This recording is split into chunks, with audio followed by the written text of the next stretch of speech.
यदि आप लोग फॉर्म भरे हुए हैं 18 जनवरी 2025 को आप लोग का पेपर है तो इस वीडियो को कंप्लीट देखिएगा, क्योंकि सारे के सारे मोस्ट इंपोर्टेंट क्वेश्चन है। इस वीडियो को छोड़ के जाएंगे तो काफी पछताएंगे।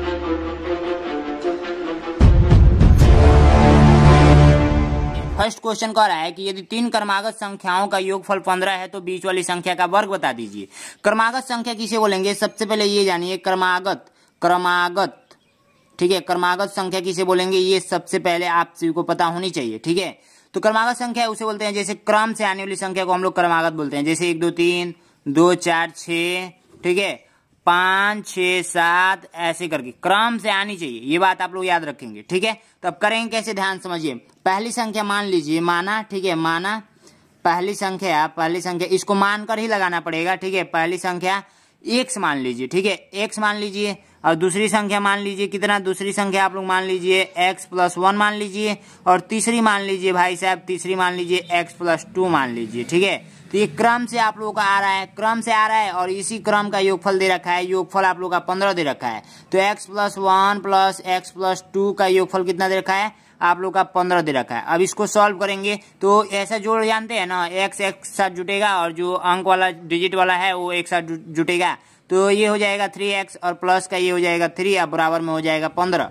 अब ये क्या करेंगे, अब आप लोग क्या करेंगे देखिए, अब आप लोग ध्यान से समझिएगा। अब इसको करेंगे क्या, 3 इधर x वाला को छोड़ देंगे, इधर ही रहने देंगे। ठीक है, और ये जो है ऐसे ही इसको इधर लाकर, ये प्लस में है तो इधर लाकर माइनस में कर देंगे। ठीक है, अब x है तो x रहने दीजिए, और इसको घटाएंगे तो कितना मिलेगा, 12 मिलेगा। अब x बराबर 12 बट्टे ये गुणा में 3x के साथ गुणा में है तो इधर आएगा तो भाग में हो जाएगा, तो ये आप लोग कट पीट करेंगे तो ये 4 मिलेगा। ठीक है, 3 चौको 12 होता है। ठीक है, अब ये देखिए x का मान 4 आया है, x का मान 4 आया है। दूसरी संख्या क्या माने थे, x + 1 माने थे, तो x की जगह 4 रखिए, प्लस का 1 = कितना आ गया, 5 आ गया। ये पहली संख्या हो गया, दूसरी संख्या हो गया, और तीसरी संख्या क्या माने थे, x + 2, तो ये 4 + 2 कीजिए यानी कि 6 आ गया। ये देखिए क्रम से आया है ना, 4 5 6, क्रम से आपको संख्या ये प्राप्त हो गई। ठीक है, प्राप्त हो गई, तो इसी में से क्वेश्चन कह रहा था कि बीच वाली संख्या का आप लोग क्या कीजिए, वर्ग बता दीजिए, बीच वाली संख्या का वर्ग बता दीजिए। तो 5 का वर्ग कितना होता है, 5 का वर्ग क्या होता है, 25 होता है, ये बात आपको भी पता होगी।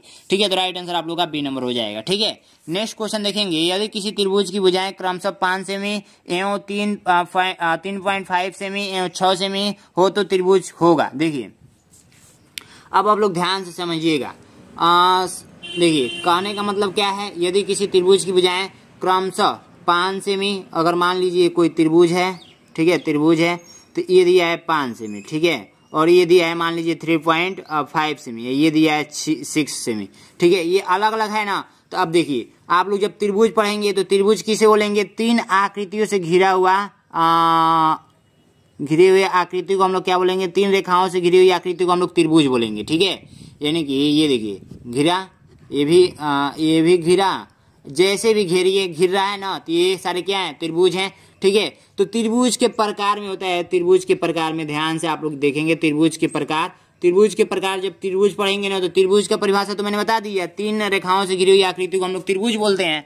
अब हम लोग देखिए त्रिभुज के प्रकार में हम लोग पढ़ेंगे, पहला क्या पढ़ेंगे, पहला पढ़ेंगे समबाहु त्रिभुज,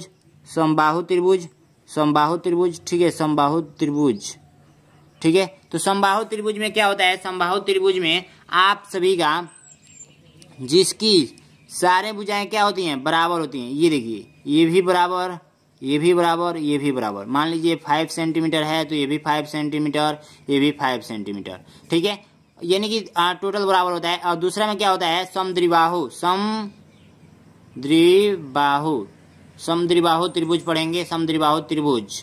तो इसमें क्या होता है, ध्यान से देखिएगा, इसमें ये होता है ना कि 2 भुजाएं बराबर होती है, जैसे ये मान लीजिए 5 सेंटीमीटर है तो ये भी 5 सेंटीमीटर, ठीक है, और ये 6 सेंटीमीटर, यानी कि जिसकी 2 भुजाएं बराबर होती है वो समद्विबाहु त्रिभुज कहलाता है। और विषमबाहु त्रिभुज क्या कहलाता है, विषमबाहु त्रिभुज कहलाता है, यानी कि ये तीसरा है विषमबाहु त्रिभुज। तो इसमें सारे भुजाएं क्या होती है, अलग अलग होती है, जैसे मान लीजिए 5 है तो ये 4 है तो ये 3 है, जिसका अलग अलग हो। तो ये देखिए सारा टोटल क्वेश्चन में जो दे रखा है वो अलग अलग दे रखा है, 5 दे रखा है, 6 दे रखा है एंड 3.5 दे रखा है। तो राइट आंसर आप लोग कौन सा हो जाएगा, सी नंबर, विषमबाहु त्रिभुज में ये आएगा। ठीक है, कंफर्म हुआ कि नहीं हुआ, बिल्कुल कंफर्म हो गया होगा। ठीक है, नेक्स्ट क्वेश्चन देखेंगे जो कि काफी सिंपल है और ये आप लोग का एग्जाम में पूछ चुका है। ठीक है, और ऐसा ही पूछने का संभावना ज्यादा रहता है। क्वेश्चन कर रहा है 2 अंकों वाली प्राकृतिक संख्याओं की संख्या है, तो 2 अंकों वाली प्राकृतिक संख्याओं की संख्या कैसे पता करेंगे? तो इसका मतलब कहने का मतलब ये है ना कि 2 अंक कहाँ से स्टार्ट होता है? 10 से। 11, 12, ठीक है, 13, 14, ऐसे करते करते जाएंगे तो 99 तक ये 2 अंकों की हो गई। अब जैसे ही 100 पहुंचेंगे तो ये आप लोग का कितना हो गया? 3 अंक का हो गया, 3 अंक का। और इधर थे यानी कि 9 था तो 9 आप लोग का 1 अंक का हो गया, 1 अंक का। तो इसको भी नहीं लेंगे और इसको भी नहीं लेंगे, और जब इसको काउंट करेंगे टोटल का, तो टोटल जब काउंट करेंगे तो ये 90 मिलेगा। और यही क्वेश्चन पूछ रहा था कि कितने हैं, संख्या कितनी है, गिनिए, 1 2 3 4 5 ऐसे गिनते जाएंगे 99 तक तो 90 मिलेगी। समझ में आया? तो 90 मिलेगी तो राइट आंसर तो बी नंबर। लेकिन एक सिंपल सा इसका ट्रिक है, ऐसा क्वेश्चन पूछे कि 2 अंक वाली प्राकृतिक संख्याओं की संख्या, तो हमेशा क्या कीजिएगा ना कि 2 अंकों की सबसे बड़ी संख्या में से 1 अंकों की बड़ी संख्या घटा देंगे तो ये आप लोग का मिल जाएगा। 3 अंकों की पूछेगा तो 3 अंकों की सबसे बड़ी संख्या में से 2 अंकों की सबसे बड़ी संख्या घटा देंगे तो ये आप लोग का मिल जाएगा, ठीक है। और 4 अंकों की पूछेगा तो 4 अंकों की बड़ी संख्या में से घटा देंगे क्या? 3 अंकों की बड़ी संख्या, तो आप लोग का मिल जाएगा कितना? आप लोग को मिल जाएगा ये इतनी टोटल 4 अंकों की संख्याएं होती है। कन्फर्म हुआ? 2 अंकों की कुल संख्याएं कितनी होती है? तो 90 होती है। 3 अंकों की कुल संख्याएं कितनी होती है? तो 900 होती है। 4 अंकों की कुल संख्याएं कितनी होती है? तो 9000 होती है। और 5 अंकों की कुल संख्याएं कितनी होती है? तो भाई साहब 90,000 होती हैं। ऐसे आप लोग ऐसे आप लोग सॉल्व करके ये तरीका से कर लेंगे, ठीक है। अब नेक्स्ट क्वेश्चन देखिए, 11 से 20 तक कितनी ऋण संख्याएं? ऋण संख्याएं आपको पता है किसको बोलते हैं? ऋण संख्या अभाज्य संख्या का सेकेंड नाम है ऋण संख्या। अभाज्य संख्या का सेकेंड नाम है ऋण संख्या। तो इसका परिभाषा क्या कहता है कि ऐसी संख्याएं जो एक और स्वयं से कटती हैं उसे हम लोग क्या बोलते हैं? अभाज्य संख्या बोलते हैं। एग्जाम्पल के रूप में 2 3 5 7 11 13 17 19 ऐसे करते करते अनंत तक जाती है, ठीक है। तो 11 से 20 के बीच बोला है, तो 11 से 20 के बीच बोला है, तो यहाँ पर 20 ले लीजिए। इन दोनों को छोड़ देना है और बीच वालों काउंट करना है, 1 2 3, तो 3 पर राइट आंसर करेंगे ए नंबर। अब नेक्स्ट क्वेश्चन देखने से पहले मैं आपको एक छोटी सी जानकारी दूंगा। यदि आप सीरियस हैं बिल्कुल अपने पढ़ाई को लेकर, तो इस बुक को ऑर्डर कर लेंगे, अग्रवाल एग्जाम कार्ड का। इसमें काफी अच्छे अच्छे क्वेश्चन दिए गए हैं, ठीक है, उसको आप लोग सॉल्व करेंगे, ठीक है, काफी अच्छे अच्छे। डिस्क्रिप्शन में लिंक मिलेगा, वहां से आप लोग क्या कर लेंगे? ऑर्डर कर लेंगे। न्यू सिलेबस पे आधारित है, ठीक है। तो डिस्क्रिप्शन में लिंक है, कुछ बुक इस टाइप से दिखता है, काफी अच्छा बुक है अग्रवाल एग्जाम कार्ड का। डिस्क्रिप्शन में लिंक है, वहां से आप लोग ऑर्डर कर लेंगे, ठीक है। नेक्स्ट क्वेश्चन देखेंगे, वह कौन सी संख्या है जिसे 27 से भाग देने पर भागफल 25 है, शेषफल कितना आता है? 13 आता है। भाई बहुत ही आसान है। सबसे पहले भाग आप लोग कैसे देते हैं? ऐसे देते हैं, ठीक। भाग आप लोग कैसे देते हैं? ऐसे देते हैं, ठीक है। तो मैं भाग देता हूँ 3 में 10 10 में 3 से, तो 3 तरीका 9 होता है और ये 1 शेष बचता है, ठीक है। तो अब देखिए यहाँ पर इसको क्या बोलते हैं भैया? इसको बोलते हैं भाजक बोलते हैं। इसको क्या बोलते हैं? तो भाज्य बोलते हैं, ठीक है। इसको क्या बोलते हैं? तो भागफल बोलते हैं। जितने बच्चों को नहीं पता है वो आज सीख लेंगे, ठीक है। इसको क्या बोलते हैं? शेषफल बोलते हैं, ठीक। कन्फर्म हुआ? बिल्कुल कन्फर्म हो गया होगा। अब हम लोग को सवाल में क्या क्या दे रखा है? हम लोग को जिसे 27 से भाग देने पर, जिसे भाग देते हैं उसे हम लोग भाजक बोलते हैं। तो हम लोग क्या करेंगे? इसको 27 को यहाँ पर रखेंगे, ठीक है। उसके बाद भाग देने पर भागफल 25 आता है, तो भागफल 25 आ गया। शेषफल 13 आता है, तो शेषफल 13 आता है। वह कौन सी संख्या है? यानी कि यहाँ का वो संख्या पूछा जा रहा है, ठीक है।